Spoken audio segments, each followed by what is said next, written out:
बिल्कुल इस वक्त मैं मौजूद हूँ सुप्रीम कोर्ट से बहुत बड़ी खबर सामने आई है कि इलेक्शन की डेट के हवाले से आज चीफ जस्टिस जनाब उमर अता बदियाल के हवाले से जो असद नोटिस की जो समाअत है, जिसको 9 रुकनी बेंच इस वक्त केस की समाअत कर रहा था, उसके हवाले से बहुत बड़ी खबर सामने आ चुकी है। मैं इस वक्त मौजूद हूँ सुप्रीम कोर्ट ऑफ पाकिस्तान की बिल्डिंग के साथ। इस वक्त आप सामने जो सुप्रीम कोर्ट की सिक्योरिटी है उसको हाई अलर्ट कर दिया गया है। पुलिस की जो है वो भारी नफरी यहाँ पे पहुंचाई गई है। दोनों दरवाजों को इस वक्त रेंजर के एहलकार और गाड़ियां यहाँ पे, पुलिस गाड़ियां और रेंजर की गाड़ियां यहाँ पे भिजवा दी गई हैं। एक अहम केस की जो समाअत है वो इस वक्त यहाँ पे जारी है। लेकिन इस केस के हवाले से आपको ताज़ा तरीन अपडेट मैं बताता चलूँ कि आज सुप्रीम कोर्ट में जो 2 सुबह में इलेक्शन के हवाले से असद नोटिस की जो समाअत है, जिसकी 9 रुकनी बेंच जो है इस वक्त समाअत कर रहा है। ताज़ा तरीन अपडेट आपको बताते चलें कि 2 जजेस ने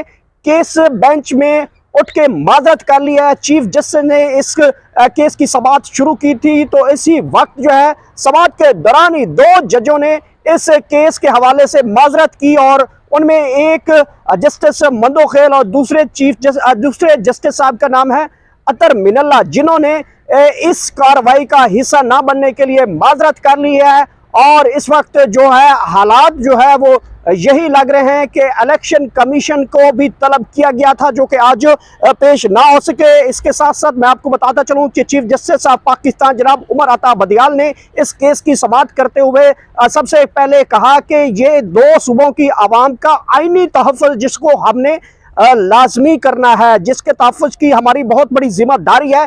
इसके ऊपर जनाब अली जफर जो कि पीटीआई के वकील हैं, उनका कहना भी था कि ये 2 सूबों की अवामी हकूक की जो है पामाली का केस है, इसको जल्द से जल्द निपटाया जाए। जिस पर चीफ जस्टिस ऑफ पाकिस्तान जनाब उमर अता बदियाल ने इस वक्त समाअत शुरू की और कहा कि हम जानते हैं कानून क्या है, कानून की पासदारी ना करने वाले के खिलाफ ये केस हम सुन रहे हैं। अगर कोई इलेक्शन की डेट नहीं देता तो उसके खिलाफ हमारे पास कानूनी चाराजोई मौजूद है और कानून उसके लिए वाज़ेह है। यानी कि उनका बिल्कुल जो है वो इलेक्शन की हवाले से जो है इस वक्त पूरा जो है सुप्रीम कोर्ट इस केस की भरपूर समाअत कर रहा है। लेकिन अब 2 जजेस ने यहाँ पे जो इस बेंच के यानी कि जो केस सुनने जा रहे थे उस बेंच में बैठने से माजरत की है। तो अलबत्ता ये अभी जो समाअत तो जारी, लेकिन 2 जजेस के बारे में जरा ये बता रहे हैं कि 2 जजेस में से अतर मिनल्ला साहब और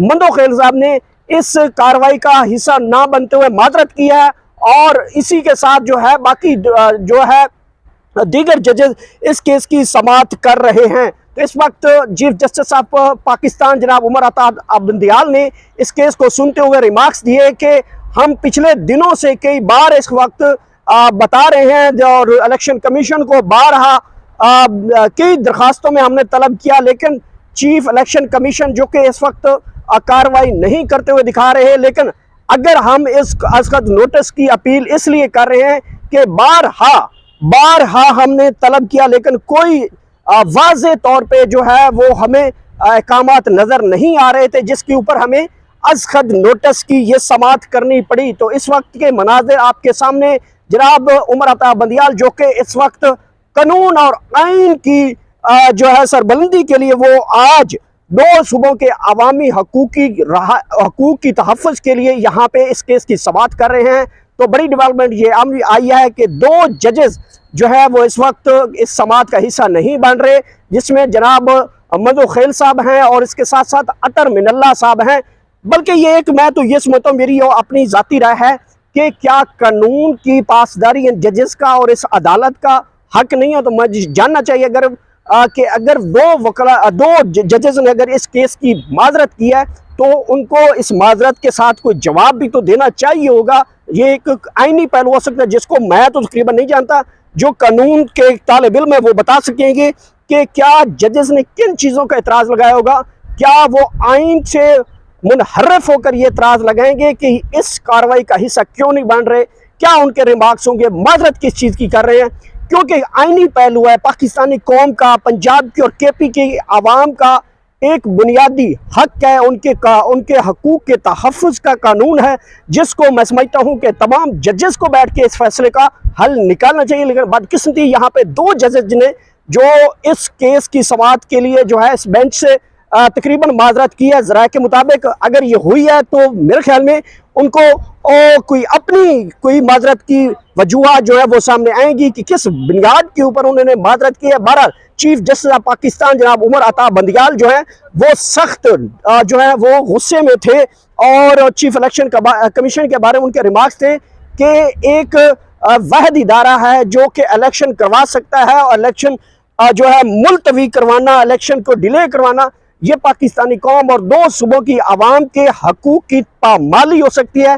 तो हम बिल्कुल इस सीरियस नोट में बैठे हैं और उनका पिछली जो समाअत हुई, पिछली chief justice Lahore high court ने जो हुक्म दिया था जो है 90 दिनों में इलेक्शन करवाया जाए, उसको रेफरेंस में हिस्सा बनाया और उनका कहना था कि क्योंकि पहले एक chief justice Lahore high court जो है वो इस केस के हवाले से अपने रिमार्क्स दे चुके हैं कि 90 दिनों के अंदर इलेक्शन करवाया जाए। उसी वक्त जो अटॉर्नी जनरल है चीफ इलेक्शन कमीशन की जानिब से और हुकूमत की जानिब से उनका कहना था कि हम इसको आईनी तरीके से लेके जाना चाहते हैं। तो चीफ जस्टिस ने रिमार्क्स दिए कि बहुत ही कोई संगीन हालात हूँ, बदतरीन हालात हूँ, बहुत ज़्यादा एमरजेंसी किसी मुल्क में हो तो तब भी जो इलेक्शन है वो उसको आगे बढ़ाया जाता है। बहुत गैर यकीनी सूरत हाल हो, गैर यकीनी सूरत हाल के ऊपर जो है इलेक्शन की डेट आगे बढ़ाई जाती है।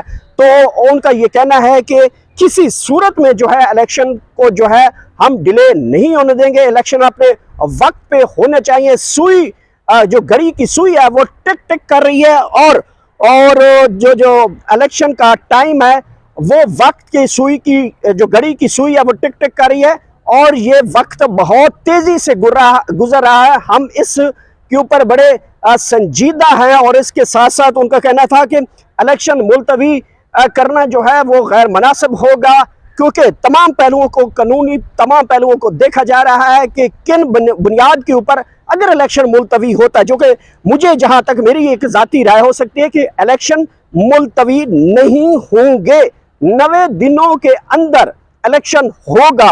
अगर इसमें कोई भी फर्द वाहिद जो इसमें अगर कोई रुकावट बनेगा तो उसके ऊपर आर्टिकल 6 लग सकता है। तो आर्टिकल 6 जो होता है वो पाकिस्तान के अंदर जो आर्टिकल 6 है वो बड़ा एक संगीन किस्म का मुकदमा है और उसके ऊपर जो कार्रवाई अगर होती है तो मेरे ख्याल में उसमें सजाए मौत तक की भी सजा दी जा सकती है। अगर कोई भी फर्द वाहिद जो इलेक्शन ना चाहे, उसमें कोई भी ये एक जिम्मेदारी है, आईनी जिम्मेदारी है चीफ इलेक्शन कमीशन की कि वो इलेक्शन करवाने का पाबंद है। अगर वो इसका पाबंद नहीं होता तो ये एक उसके खिलाफ आर्टिकल 6 की कार्रवाई बढ़ाई भी जा सकती है। और इसके साथ साथ बड़ी चीज जो सामने आई वो ये सामने आई कि सुप्रीम कमांडर यानी कि सदर पाकिस्तान सुप्रीम कमांडर आरिफ अलवी भी डेट दे चुके हैं। तो उसके ऊपर अटॉर्नी जनरल ने कहा कि आरिफ अलवी ने किस बुनियाद के ऊपर ये तारीख दी है कि 90 दिनों यानी कि 9 अप्रैल के दौरान जो है इलेक्शन करवाया जाए। तो इसके ऊपर अली जफर ने दलाल देते हुए कहा कि सदर पाकिस्तान यानी कि Arif Alvi supreme commander of Pakistan को ये एक आइन रास्ता देता है कि जब कोई गवर्नर इलेक्शन की डेट नहीं देता तो वो अपने आईनी ओहदे को इस्तेमाल करने के साथ साथ वो तारीख दे सकते हैं। बहरहाल समाज जो है वो कई जरा बता रहे हैं कि पीर तक मुलतवी है, कोई ये बता रहे हैं कि जारी है। तो बहरहाल ये ताज़ा तरीन अपडेट है। आप मेरे चैनल का ख्याल रखेंगे। पाकिस्तान जिंदाबाद।